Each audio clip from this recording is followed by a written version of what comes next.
Those of you that have books on your desk, put them away, please, very quietly.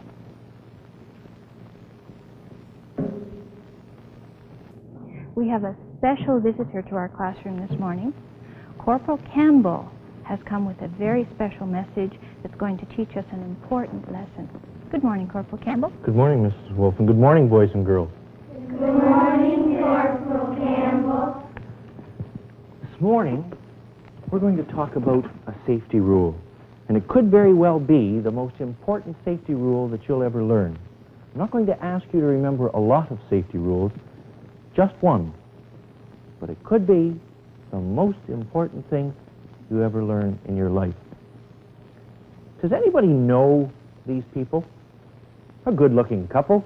They could be models. Could be just a man and wife, a married couple. Do you know them? Maybe they're TV stars. Does anyone know them? No? Okay. Nobody knows them. How about this fella, this cowboy? Does anybody know him? Is he off that TV show, Bonanza? No, I don't think so. That's not him either. That's not him. Does anybody know who he is then? It's not the guy off of Bonanza. Anybody know who it is? No? Okay. We don't know any of those people. There are 3 people there, and we don't know any of them. What do you call people you don't know? Yes. Strangers, sure enough. Those are strangers. All right, I have another picture here of some more people. There's something different about these people when you compare them with the pictures we've already looked at. I want you to look very closely and tell me what it is. Little everybody sees, and then you tell me what's different about these people.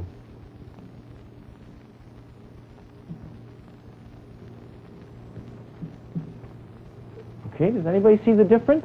Yes. Pardon? That's right, they're sick. How do you know they're sick? They got thermometers in their mouth. Right, thermometers in their mouths. And these people haven't, so they mustn't be sick. All right, I want you to remember that.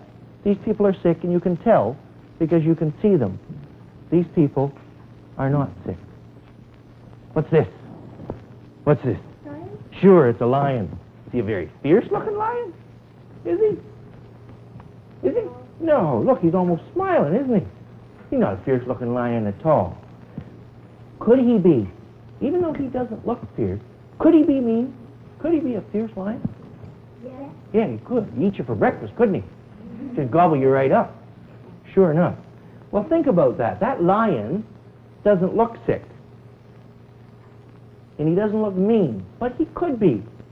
These people don't look sick like these people. But could they be? Could those people be sick so you and I couldn't see it? Could they? Yeah. How? How could they be sick so you and I couldn't see it? Anybody? Who? What do you think? Sick in the head? Sure. Sick in their minds, couldn't they, Mark? They could be sick in their mind. Well, that's a pretty big expression, sick in the mind. I wonder how we can try and explain that. What's this? What's this? That's right. File? Yeah, a filing cabinet, isn't it? What's it used for? Yeah.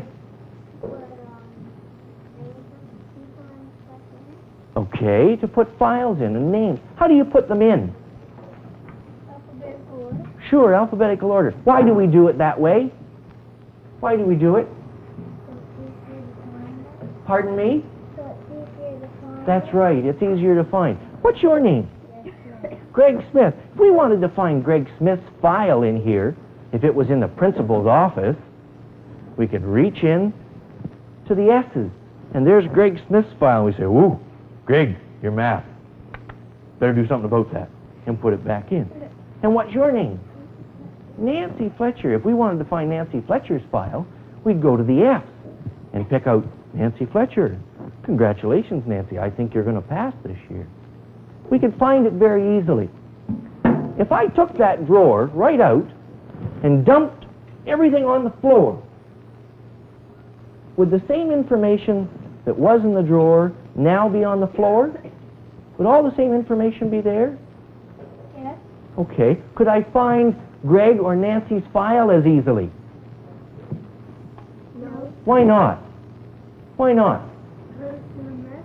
That's right. It's all mixed up, isn't it? It's all mixed up now. Well, that's what a sick mind is too, guys. It's a person whose mind is all mixed up. When somebody says to him, this is Greg Smith, he can't file it away in the right spot so that the next time he sees him, he can't say, that's Greg Smith. Instead, he says, that's Zelda Zorch. Okay? It's because he's mixed up. He's sick in his mind. Well, I know that your parents have told you about strangers who may be sick in their mind. What are some of the things they've told you about those people? Things that you must remember. Yes. They, like, when you're riding or walking home from school, they try to say, like, your mother sends him to pick you up and take you to your place and do something. Okay, so you shouldn't take rides with them, should you? Right? No rides with strangers. What else? Yeah. All right, candy or money or gifts or any kind. And there are some other important ones too. Like don't go into abandoned buildings, because sometimes in these buildings the sick people stay. So it's important not to go into those abandoned buildings. But that's not fair. I told you that we were just going to learn one rule today, and one rule only. And already we've said don't take candy, don't take gifts of any kind, don't take rides, don't go into abandoned buildings. So that's not one rule, but I do have one rule to cover all of those things. And that rule is say no to a stranger. Can you all say that? Say no to a stranger. Can you say it again, please? Say no to a stranger. Right. That's the rule I want to learn today. And we're going to make a story out of it, and we're going to call the story Say No to a Stranger. And we'll put the title right up there at the top of the page. And you remember we said it was like about people just like you and I. They don't look sick, but they could be sick. And it's important that we remember that they may be sick. They don't look sick like these people, because they're probably sick in their mind. Probably sick in their mind. Now, we've already talked about some things that we should remember about that kind of people, and I call them do nots. Do not.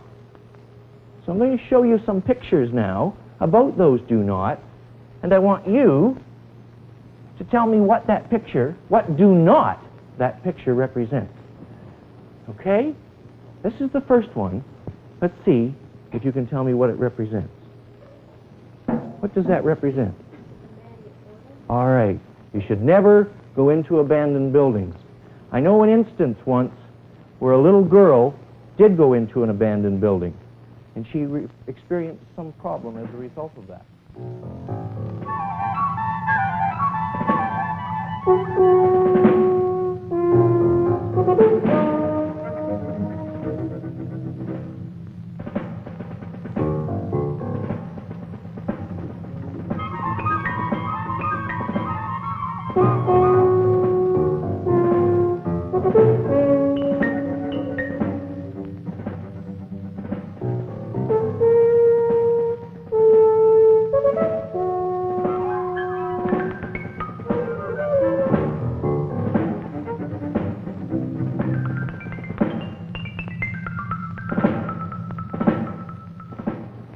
So you see, boys and girls, it's most important that you stay out of abandoned buildings. That sort of thing could happen to you too. What does this picture represent? What does this one represent? What do not? Don't take candies from strangers. All right, candies or any kind of gift at all. Why not? Why shouldn't you take candy or gifts from strangers? Like some candy or something. They might have put a blade or something in All right, there could be something in it that would hurt you. It might be a razor blade, or it could be poison. So don't ever take candy or gifts of any kind from strangers. All right, we've got one more picture that represents a do not. Okay, what's this one? What's that one represent? Yeah. Do not go into the car. All right, don't take rides with strangers. Many young boys and girls are often tempted to take rides with strangers. Sometimes they run into problems. I remember seeing an instance once where some kids were offered a ride with a stranger.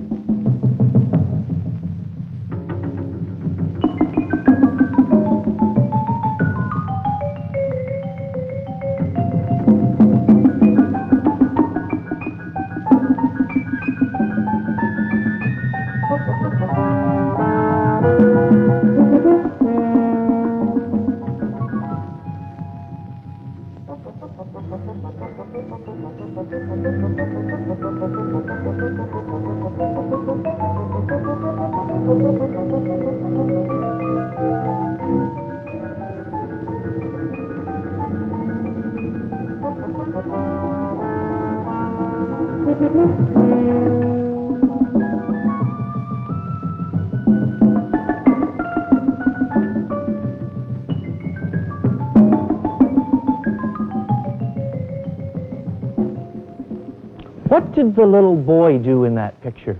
What did he do? He wrote down his license. Right, he wrote down the license number of the car involved.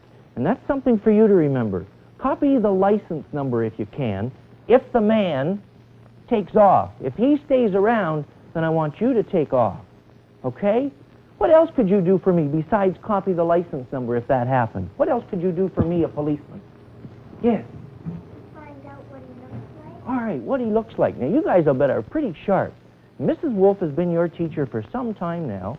She's been with us this morning, but she's gone now. I asked her to leave. I want you to tell me 3 or 4 things about how she looks and what she's wearing this morning. I'll write them on the board, and we'll see how close you come. First of all, what color is her dress? Yeah. Red and white. Red and white, okay.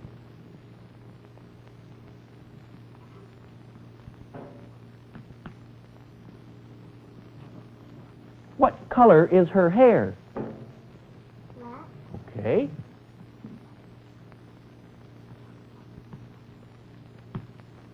Did anybody notice what color her shoes wear or what kind they wear? Yeah. Brown. Brown shoes, okay.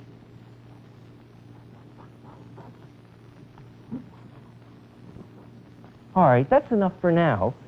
Let's call Mrs. Wolf back in and just see how close we came, okay? Just see how close you were to describing her properly. A red and white dress. You're right there. Black hair. Well, that's pretty close to black, or dark brown, but I'd believe that. And brown shoes? You're right again. So you guys are pretty sharp. Now, if you gave me a description, something like that, I could probably go out and find Mrs. Wolf as the person who might have been the dangerous stranger. But we all know Mrs. Wolf isn't a dangerous stranger.